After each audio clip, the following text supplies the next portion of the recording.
ನಟಿ big boss ಸ್ಪರ್ಧಿ ಖುಷಿ ತಾಪಂಡ ಅವರ ಮನೆಯಲ್ಲಿ ವೈಶಾಖ್ ಎನ್ನುವವರು ಆತ್ಮಹತ್ಯೆ ಮಾಡಿಕೊಂಡಿದ್ದರು. ಈ ಹಿಂದೆ ಖುಷಿ ಅವರು ಬೇರೆ ಹುಡುಗನನ್ನು ಪ್ರೀತಿ ಮಾಡುತ್ತಿದ್ದು ಖುಷಿಗೆ ಅಕ್ರಮ ಸಂಬಂಧ ಇದೆ ಎಂದು ಅವರು ಆರೋಪ ಮಾಡಿದ್ದರು.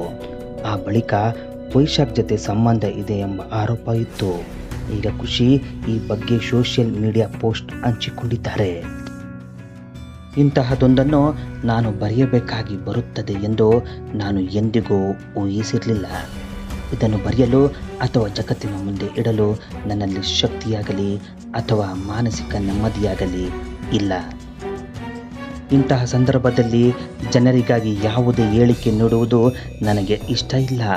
ಆದರೆ ನನ್ನ ಮೇಲೆ, ನನ್ನ ಸ್ನೇಹಿತರ ಮೇಲೆ ಹಾಗೂ ನಮ್ಮ ಕುಟುಂಬಗಳ ಮೇಲೆ ಬರುತ್ತಿರುವ ತೀವ್ರ ಒತ್ತಡ, ನಿರಂತರ ಊಹಾಪೋಹಗಳು ಮತ್ತು ಪದೇ ಪದೇ ಕೇಳಲಾಗುತ್ತಿರುವ ಪ್ರಶ್ನೆಗಳಿಂದಾಗಿ ನಾನು ಇದನ್ನು ಮಾಡಬೇಕಾಗಿ ಬಂದಿದೆ.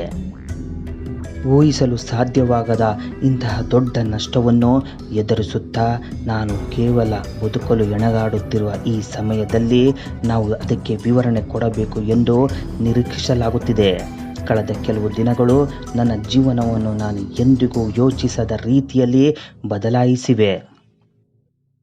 ಇಷ್ಟೆಲ್ಲ ನಡೆದಿರುವ ನಡುವೆ ನನ್ನ ಹೃದಯಕ್ಕೆ ಅತ್ಯಂತ ಹತ್ತಿರವಾಗಿದ್ದ ಒಬ್ಬರನ್ನು ನಾನು ಕಳೆದುಕೊಂಡಿದ್ದೇನೆ. ನನ್ನ ಪರವಾಗಿ ನಿಂತು ನನ್ನನ್ನು ರಕ್ಷಿಸಿ ಕೇವಲ ದಯೆಯುಳ್ಳ ಹೃದಯದಿಂದ ನನ್ನನ್ನು ನೋಡಿಕೊಳ್ಳುತ್ತಿದ್ದ ವ್ಯಕ್ತಿ ಅವರನ್ನು ಕಳೆದುಕೊಂಡಿರುವುದು ಪದಗಳಲ್ಲಿ ವಿವರಿಸಲಾಗದ ಶೂನ್ಯತೆಯನ್ನು ಸೃಷ್ಟಿಸಿದೆ. ಈ ನಷ್ಟವನ್ನು ನಾನು ಎಂದಾದರೂ ಒಪ್ಪಿಕೊಳ್ಳಲು ಸಾಧ್ಯವೇ ಎಂದು ನನಗೆ ತಿಳಿಯುತ್ತಿಲ್ಲ. ನಾನು ಬಹಳ ದಿನಗಳಿಂದ ನೋವನ್ನು ಅನುಭವಿಸುತ್ತಾ ಬಂದಿದ್ದೇನೆ ಮತ್ತು ಈಗ ಮತ್ತೊಂದು ಊಹಿಸಲಾಗದ ನಷ್ಟಕ್ಕೆ ಕಣ್ಣೀರಿಡುವ ಪರಿಸ್ಥಿತಿ ಎದುರಾಗಿದೆ. ಈ ಹಾದಿಯಲ್ಲಿ ನನ್ನೊಳಗಿನ ಕೆಲವು ಭಾಗಗಳನ್ನೇ ನಾನು ಕಳೆದುಕೊಂಡಂತೆ ಭಾಸವಾಗುತ್ತಿದೆ. ಇದನ್ನೆಲ್ಲ ಎದುರಿಸುವುದು ಮತ್ತಷ್ಟು ಕಷ್ಟವಾಗಿಸಿರುವುದು ಏನೆಂದರೆ ನನಗೆ ದುಃಖಿಸಲು ಸಮಯವಾಗಲಿ ಅಥವಾ ನಿರಾಳತೆಯಾಗಲಿ ಸಿಗುತ್ತಿಲ್ಲ. ಅದರ ಬದಲಾಗಿ ಅವರ ಕುಟುಂಬ, ಸ್ನೇಹಿತರು ಮತ್ತು ಪ್ರೀತಿ ಪಾತ್ರರು ಈ ಅಗಾಧ ನಷ್ಟವನ್ನು ತಡೆದುಕೊಳ್ಳಲು ಪ್ರಯತ್ನಿಸುತ್ತಿರುವಾಗ ನಿರಂತರವಾಗಿ ಊಹಾಪೋಹಗಳು, ಕಲ್ಪನೆಗಳು ಮತ್ತು ಒಬ್ಬರ ಸಾವನ್ನು ಒಂದು ಸುದ್ದಿಯನ್ನಾಗಿ ಮಾಡುವ ಪ್ರಯತ್ನಗಳು ನಡೆಯುತ್ತಿವೆ. ಕೆಲವು ಮಾಧ್ಯಮಗಳು ಪರಿಸ್ಥಿತಿಯನ್ನು ಅರ್ಥ ಮಾಡಿಕೊಂಡು ಗೌರವಯುತವಾಗಿ ನಡೆದುಕೊಂಡಿದ್ದರೆ, ಇನ್ನು ಕೆಲವು ಮಾಧ್ಯಮಗಳು ಪ್ರತಿಕ್ರಿಯೆಗಾಗಿ ಪ್ರಚೋದಿಸುತ್ತಲೇ ಇವೆ. ಅವರ ಮೊದಲ ಪ್ರಶ್ನೆ ಹೆಚ್ಚಾಗಿ ನಿಮ್ಮ ಪ್ರತಿಕ್ರಿಯೆ ಏನು ಎಂದಿರುತ್ತವೆ ಹೊರತು ನೀವು ಚೆನ್ನಾಗಿದ್ದೀರಾ ಅಥವಾ ಇದನ್ನು ಹೇಗೆ ತಡೆದುಕೊಳ್ಳುತ್ತಿದ್ದೀರಾ ಎಂದಿರುವುದಿಲ್ಲ. ನಾನು ಯಾವುದೇ ಒಬ್ಬ ವ್ಯಕ್ತಿಯನ್ನು ಅಥವಾ ಒಂದು ಮಾಧ್ಯಮವನ್ನು ಉದ್ದೇಶಿಸಿ ಮಾತನಾಡುತ್ತಿಲ್ಲ. ಬದಲಿಗೆ ಸತ್ಯವನ್ನು ತಿಳಿಯದೆ ಅಥವಾ ತಾವೇನು ಮಾಡುತ್ತಿದ್ದೇವೆ ಮತ್ತು ಅದರಿಂದ ಉಳಿದವರ ಮೇಲೆ ಆಗುತ್ತಿರುವ ಪರಿಣಾಮವೇನು ಎಂಬುದನ್ನು ಅರ್ಥ ಮಾಡಿಕೊಳ್ಳದೆ ಉತ್ತರಗಳಿಗಾಗಿ ಹುಡುಕುತ್ತಿರುವವರ ಪ್ರತಿಯೊಬ್ಬರಿಗೂ ಈ ಮಾತನ್ನು ಹೇಳುತ್ತಿದ್ದೇನೆ. ನನಗಾಗಿ ಪ್ರಾರ್ಥಿಸುತ್ತಿರುವ, ನನ್ನ ಕ್ಷೇಮ ಸಮಾಚಾರ ವಿಚಾರಿಸುತ್ತಿರುವ, ನನ್ನ ಸ್ನೇಹಿತರ ಮೂಲಕ ನನ್ನನ್ನು ಸಂಪರ್ಕಿಸುತ್ತಿರುವ ಮತ್ತು ದಯೆ ತುಂಬಿದ ಸಂದೇಶಗಳನ್ನು ಕಳುಹಿಸುತ್ತಿರುವ ಪ್ರತಿಯೊಬ್ಬರಿಗೂ ಧನ್ಯವಾದಗಳು. ಸದ್ಯಕ್ಕೆ ಪ್ರತ್ಯುತ್ತರ ನೀಡುವ ಶಕ್ತಿ ನನಗಿಲ್ಲದಿರಬಹುದು, ಆದರೆ ನಿಮ್ಮ ಪ್ರೀತಿಯನ್ನು ನಾನು ಕಾಣುತ್ತಿದ್ದೇನೆ ಮತ್ತು ಅದಕ್ಕೆ ನಾನು ಆಳವಾಗಿ ಕೃತಜ್ಞನಾಗಿದ್ದೇನೆ. ನಾನು ನನ್ನ ಸ್ನೇಹಿತರ ನಡುವೆ ಇದ್ದೇನೆ ಮತ್ತು ನನ್ನನ್ನು ಉಳಿದಿರುವ ಅಲ್ಪ ಸ್ವಲ್ಪ ಶಕ್ತಿಯಿಂದಲೇ ನಡೆದಿರುವ ಎಲ್ಲವನ್ನೂ ಅರಗಿಸಿಕೊಳ್ಳಲು ಪ್ರಯತ್ನಿಸುತ್ತಿದ್ದೇನೆ.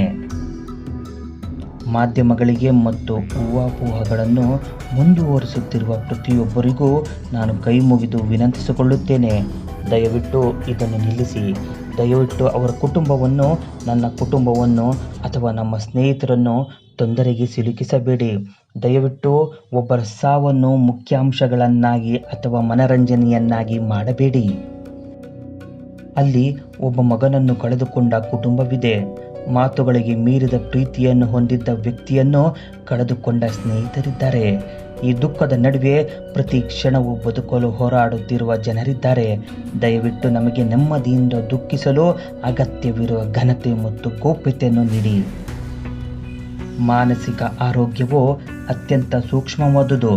ದುಃಖವು ಅತ್ಯಂತ ಸೂಕ್ಷ್ಮವಾದುದು. ಪ್ರತಿಯೊಂದು ಅನಗತ್ಯ ಪ್ರಶ್ನೆ, ಪ್ರತಿಯೊಂದು ಕಲ್ಪನೆಯು ನೋವನ್ನು ನೀಡುತ್ತದೆ. ನಾನು ಯಾವಾಗಲೂ ನಂಬಿರುವ ಒಂದು ವಿಷಯವೆಂದರೆ ಅದು ಇಷ್ಟೇ: ನಿಮಗೆ ಯಾರ ಮುಖದಲ್ಲೂ ಮುಗುಳ್ನಗೆ ತರಲು ಸಾಧ್ಯವಾಗದಿದ್ದರೆ ಕನಿಷ್ಠ ಪಕ್ಷ ಅವರ ಕಣ್ಣೀರಿಗೆ ನೀವೇ ಕಾರಣರಾಗಬೇಡಿ. ನಿಮಗೆ ಯಾರಿಗಾದರೂ ಬದುಕಲು ಕಾರಣ ನೀಡಲು ಸಾಧ್ಯವಾಗದಿದ್ದರೆ ಕನಿಷ್ಠ ಪಕ್ಷ ಅವರು ಭರವಸೆಯನ್ನು ಕಳೆದುಕೊಳ್ಳಲು ನೀವೇ ಕಾರಣರಾಗಬೇಡಿ. ಕೈ ಮುಗಿದು ನಾನು ಪ್ರತಿಯೊಬ್ಬರಲ್ಲೂ ವಿನಂತಿಸಿಕೊಳ್ಳುತ್ತೇನೆ, ದಯವಿಟ್ಟು ಅವರು ಶಾಂತಿಯಿಂದ ವಿಶ್ರಮಿಸಲು ಬಿಡಿ ಮತ್ತು ಅವರ ಕುಟುಂಬ, ಸ್ನೇಹಿತರು ಹಾಗೂ ನಮ್ಮೆಲ್ಲರಿಗೂ ನೆಮ್ಮದಿಯಿಂದ ದುಃಖಿಸಲು ಬಿಡಿ. ದಯವಿಟ್ಟು ದಯೆಯನ್ನು ಆರಿಸಿಕೊಳ್ಳಿ. ನಾನು ನಿಮ್ಮ ಕೈ ಮುಗಿದು ಬೇಡಿಕೊಳ್ಳುತ್ತಿದ್ದೇನೆ, ದಯವಿಟ್ಟು ಇದನ್ನು ಇಲ್ಲಿಯೇ ನಿಲ್ಲಿಸಿ ಎಂದು ಖುಷಿ ತಾಪಂಡ ಇನ್ಸ್ಟಾಗ್ರಾಮ್ ಪೋಸ್ಟ್ನಲ್ಲಿ ಬರೆದುಕೊಂಡಿದ್ದಾರೆ.